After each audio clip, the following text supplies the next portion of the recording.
Welcome. Baruch atah Adonai Eloheinu melech haolam asher kitshanu b'mitzvotav v'tzivanu la'asok b'divrei Torah. Amen. Amen. So we are, as you can see, in Parshat Shmini, and basically two major sections of Shmini. We're getting towards the last section of Shmini. The first part, of course, the induction of Aaron and his sons and the beginnings of the work of the Mishkan and the priesthood. And of course, in the midst of that, we read about the tragic loss of Aaron's two older sons, Nadav and Avihu. And then we read about the laws of Kashrut. Interesting, interesting connection there. So we're in the midst of these, as you can see from glancing at the English, how I've had to translate various animals. And Rashi does his best to look at the Talmud, of course, also tries to tell us exactly what animals these are. When we come to names of things, it's a lot more difficult to define what they are because there's less of a context very often, just when you're looking at lists. Although you'll see that there is a general term regarding these sorts of things. Here, I think we're talking about remes, which are creeping things. So I did look up the words, and here we go, right? Vaha'anaka, so that's the gecko. Vahakoach, the land crocodile. Vahalta'a, the lizard. Vahachomet, the sand lizard. Vahatinshamet, and the, okay. So Rashi may disagree. This is being translated as a chameleon. And of course, Onkelos also has Aramaic translations of these words. But anyway, so the anaka, interestingly enough, look at this. This is haritzon, ein eagle. So apparently, I don't know how this came out, but this French word means a hedgehog. Halta'a, this looks like lizard. Look at that, lizard. Eine Eidechse, right? The German, presumably for a lizard. Hachomet, look at this, how Rashi translates. Look at the difference in the translation of the words, right? Which is apparently a slug, and this French word, and the Yiddish word vegas schnecken. So again, it does sound more like something, right? It sounds like something that gets scraped away, like what slugs and snails do, right, when they leave their trail. But hatin shemet, it's in pausal form hatin shamet, and that's talpa. And moel varf, I believe, right, is a bat, a bat.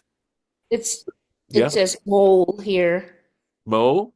Okay. Yeah. The reason why I thought varf, okay, is to throw, but I will also I can either change it or put mo. It Regardless, says it's not. talp. It says talp is old French for mole. Oh, okay. But there you see the word mole. But in some ways, a bat I thought looked a little bit like a flying mole. Vorfen, I think, means to like throw, right? It means to throw something. So I don't know. I can put this in parentheses to suggest that it might be wrong. And we can look at let's see if that'll work. You could put a question mark. Yes, that's a good idea. All right. And maybe I'll move this over. How's that? There. Okay. But you can see Rashi's trying to help us understand this. I'll see if there are any more words around here on the next Rashi. No, no Rashi here at all. Let's keep going. Okay. Ela hatmeim lachem. These should be considered impure to you. Sorry. Let's keep going here. Bechol hasharet. See, there we are, right? Amongst creeping things. That's the Sheretz is basically to creep along. But it also, as a definition, in Jastro, he says, unclean reptiles.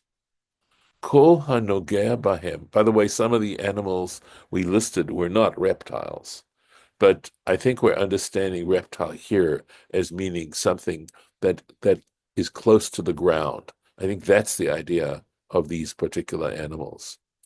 Kol hanogea bahem b'motam, right? Anyone who touches them, their carcass, in other words, when they are dead, yitma ad ha'erev, will become unclean until evening.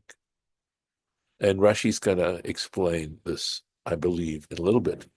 V'chol asher yipor alav mehem b'motam, and anything that falls on them, on let's see, on well alav upon him, mehem from them, when they are dead b'motam yitma, right? So I believe what this means is if something falls on them when they are dead, on their carcasses, yitma will become impure. Mikol from all clayates, anything that's made out of wood, vessels of wood, or beged, or cloth, clothing, or leather, or sackcloth.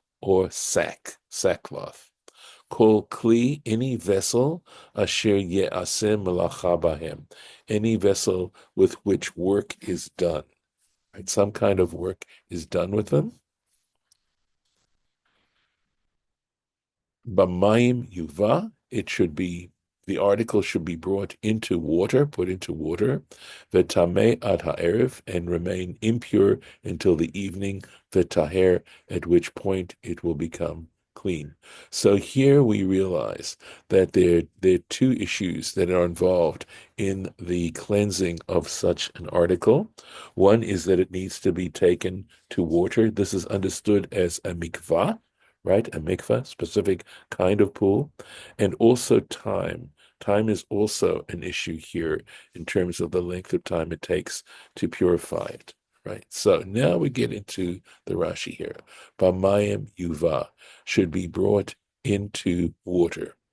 And from the tractate Yevamot, page 75, Va'af la'achar tfilato, and it's saying that even after it's immersed, tamehu letruma, it would still be considered impure for truma.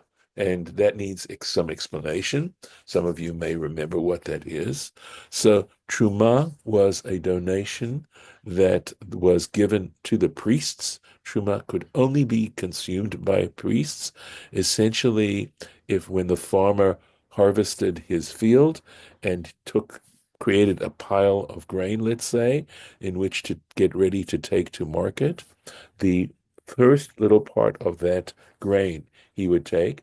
The Torah does not specify how much. The rabbis estimated it as 1/50th.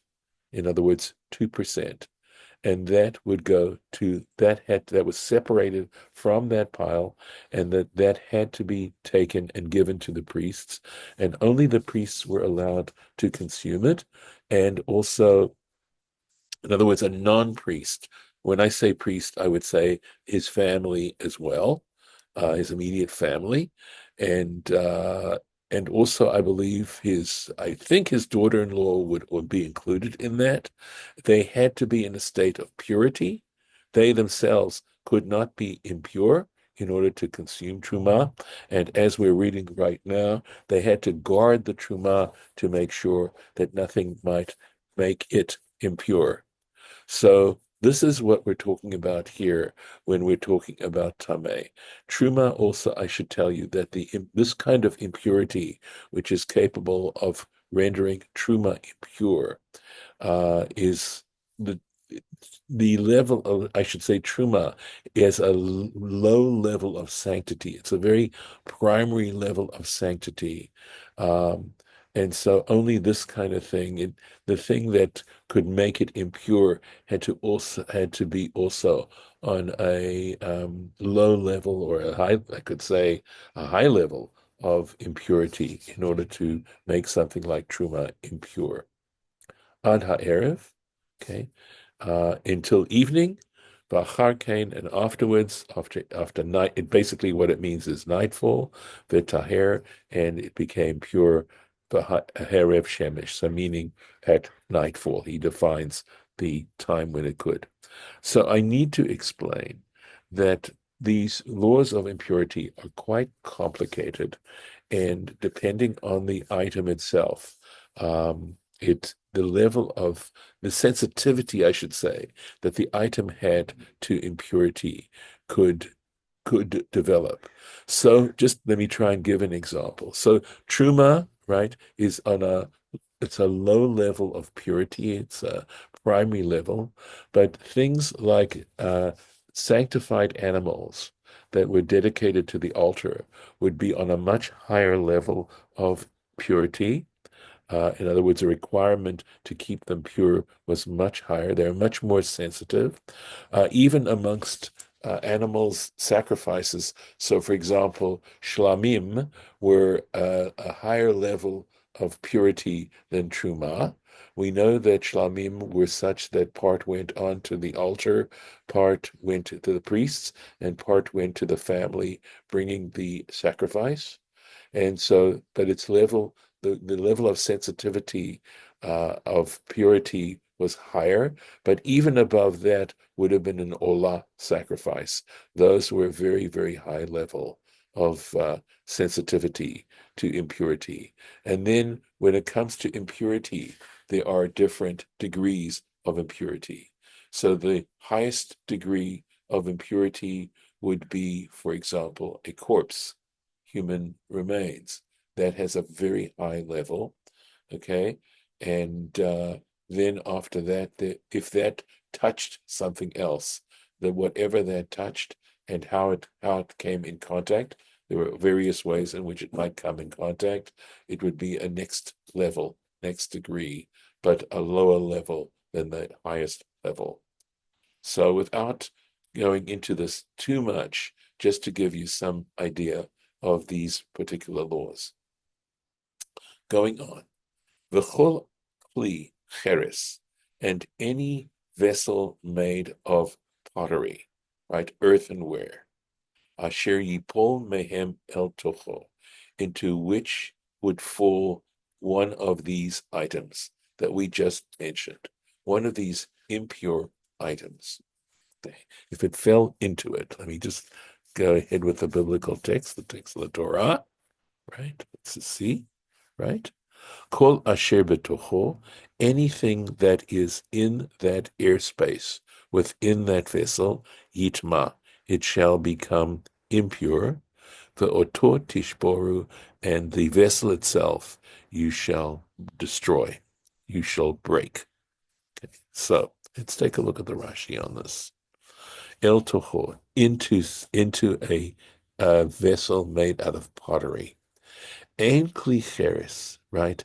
The only way in which an earthenware vessel, mitame, causes impurity, the only way in which an earthenware vessel causes impurity, ella, is only me aviro, is from its airspace. In other words, the outside of the vessel does not contaminate, only the airspace within it. It's unique to um, vessels made out of pottery. So, and that's discussed in Chulin, in the tractate Chulin, page 24. Kol asher b'tocho yitma, anything that is within it shall become impurity. So, hakli, so then the vessel, choser umitame, right? So then the vessel itself, so the airspace, right, has become impure, right? Something impure went into the vessel. The airspace then became impure, and then that rendered the vessel impure itself. So the vessel literally means returns umitame, and then renders impure ma sheba aviro, something that is in its airspace. So if something else that is capable of becoming impure, and not all things are capable of becoming impure. So for example, I can just give you an example that I'm aware of. So something made out of wood that does not have a container at all. In other words, it's a flat piece of wood, I believe does not become impure. Okay, Sfarim Achirim. There are other texts, Tzarich Lomar, that say you have to say betocho. So in other words, mitameh ma betocho, something that is in it. The otot tishboru, and it itself you shall destroy, you shall break. This is from the Torah Kohanim, in other words, the Sifra, the Midrash on Leviticus. Lamad, it teaches you, she'ein lo tahara b'mikvah, that such a vessel, that vessels made out of pottery, cannot become purified in a mikvah. Mikol ha'ochel, so now we're getting to learn more about this. Mikol ha'ochel, from any food, right? So it's something that's a food. Asher yachel, which may be eaten. Asher yavo alav, uh, uh, uh, on which comes mayim, water. In other words, if there's food and then water comes in contact with that food, Yitma, it shall become impure. V'chol mashke, and any liquid, asher yishateh, which may be drunk. V'chol kli yitama, in any vessel shall render it becomes impure. So we come here now to an interesting concept, and we use the term kasher, which means fit, meaning that, and Rashi's going to talk about this a little bit, but there is this notion that if for example, a food is dry and water is now comes in contact with that food so that it's now wet, it now is capable of becoming impure. In its dry state, it is not, but the water is called a machshir. In other words, an item which then now makes that food capable of receiving impurity. Yes, Mike? Good morning, sir. Good Yes, morning, Rabbi. yes. So I have a question. So it sounds like religious Jews cannot work around or would not be seen working around things like like forensic pathologists or coroners or morgues, things like that. Is that right? We're only talking about Kohanim. We're only talking about observant Kohanim. It doesn't apply to any other Jews in that way. So Okay. unless only Kohanim are commanded not to be around a body, right? So yeah, but a non-Kohen is perfectly allowed to do it. Becoming impure is not a negative commandment. It is more, I think, an awareness. I don't even want to say, I almost want to say a warning, but I think a warning is too strong. All right, because the group of Jews who help prepare a body for burial is known as a Chevra Kadisha. It's known as a sacred organization, right? A sacred group of people. So there are times when it's important to become impure, but even though it's interesting, so it's an ambivalent sort of thing, but nevertheless, there are things that one has to take, steps that one has to take in order to become purified. And I think it's a very, very subtle understanding of the nature of reality. Okay, let's go. I'm going to find the place here where Rashi starts. Okay. Uh, Here we go. Mikol ha'ochel, from any foodstuff. Asher ye'echel, which may be consumed. Musaf al Mikra Elyon. So he says this statement is dependent. It's attached, as it were, to a previous scriptural verse, the one that says Kol Asher Betocho Yitma, that it's referring to, in this case, to uh, the clay vessel and the impurity rendered within the airspace of this vessel, and saying that if something impure falls into that airspace, it becomes impure, and then something else, right? If something else falls in there, it can also become impure. And again, this is discussed in a different tractate of the Talmud in Psachim, page 20. Mikol ha'ochel, in other words, from any food, asher ya'achel, which may be consumed, asher yavo alav mayim, on which water comes, vahu betoch kli cheres, and if this food is in the clay vessel, hatame, which is impure, this impure clay vessel, yitma, it also becomes impure. V'chein kol mashke, and likewise. Okay, so in other words, if the food that's in this clay vessel has liquid fall on it, is wet, in other words, right? It is now also can become impure in this vessel. Okay, kol mashke asher yishte, any liquid which is drunk, b'chol kli, in any vessel, v'hu betoch kli cheres. Okay, and it may be, looks, okay, so it sounds like it's maybe like a glass of water, something like that, right? That's in this vessel, and it is in the middle, within a earthenware vessel.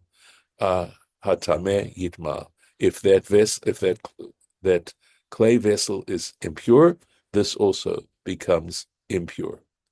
Lamadnu mikan dvarim habe. He says, we learn from this many, many things. Lamadnu, we learn, she'en ochel muchshar, that any food that is fit or prepared, lekabel tuma, to receive spiritual impurity, ad shiavo, so it isn't going to happen, ad shiavo alav mayim, pam achat, until water comes on this particular item the first time, one time. Umi sheba'u alav mayim pam achat, and once water comes on this, is poured or comes on this particular item, one time, mekabel tuma, it is now leolam, it is now forever capable of becoming impure. V'afilu naguv, even if this item is dried, okay, and I think there's a period there, okay. So that's one thing. V'hayayin, and wine, v'hashemen, and oil, v'chol hanikra mashke, and anything that is considered a liquid, that is termed a liquid, machshir, it is capable of rendering fit to become impure. That's how we're using this word machshir now. Zra'im, seeds. We're going to learn this later on. Letuma, right? It is now capable of becoming impure, kamayim, just like water itself. But these other liquids are also considered machshirim, right? Shekach yesh lidrosh hamikra, because this one can interpret this scriptural passage that says asher yavo alav mayim, right? Because it says on which water comes, or kol mashke, or any liquid, asher yishte, that is potable, right? B'chol kli, right? In any vessel, yitma ha'ochel, the food will become impure. So that's, Rashi's considering all of this, one thing that we learn from these verses. And here at this point, I'm going to stop, and God willing, we will continue this next time we meet in our next lesson. So right there is where we're going to set things, and we'll continue this next time. I'm going to stop the share. So any thoughts, any questions while we're on the record? So as you can imagine, and I'm hoping that I was able to explain this in a way that you could get a sense of what's going on here. It's very interesting. This whole area of Tuma and Tara, which of course we've talked about in the past. I may have mentioned this in a previous lesson about this, but for many, many years, I simply accepted it as being a category, of reality from this perspective.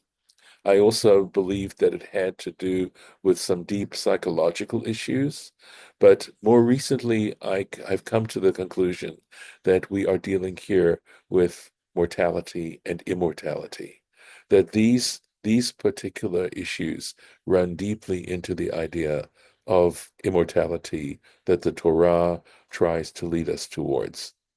So with that, I'll stop the recording and we'll continue the discussion next time.